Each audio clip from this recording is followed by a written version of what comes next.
I'm talking about Nike. Okay, so Nike, and that is incidentally the correct way to pronounce the brand, not Nike.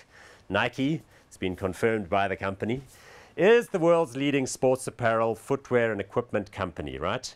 So its core business is the running shoes, but all the other stuff we'll talk about in a minute. Remember, it's founded in the 1960s in Oregon, in the United States of America, by a guy called Phil Knight, who started working around using a waffle iron and new plastics that were available at that time to manufacture shoes, because prior to that, professional athletes used to run in shoes that looked like barter tackies or had leather uppers and like leather foot soles, you know, providing you with absolutely no comfort and support while you're busy doing things like the Comrades Marathon. Nike today, though, is one of the world's most recognizable brands. I think the swoosh is now pretty much on the top of people's minds when they think about brands, and a brand which has in fact been climbing the log tables while other brands like Coca-Cola, Walmart and those sort of leviathans have been slipping downwards. This is by far the largest company we're going to talk about today. $86 billion. That's about R1 trillion.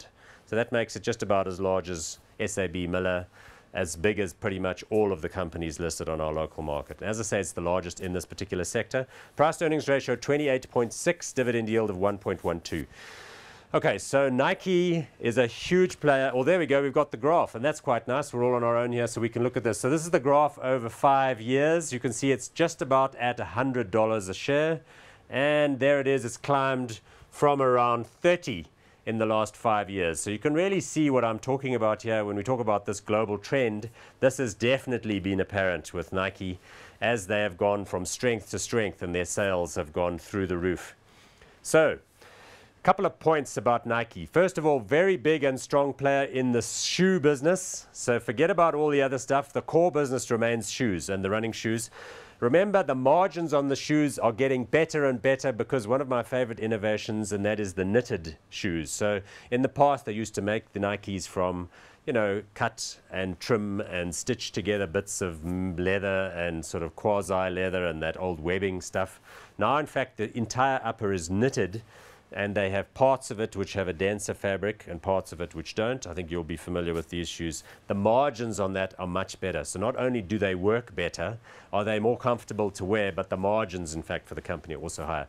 But remember, Nike is all about crossover fashion apparel, like I was saying earlier. So there's been enormous growth.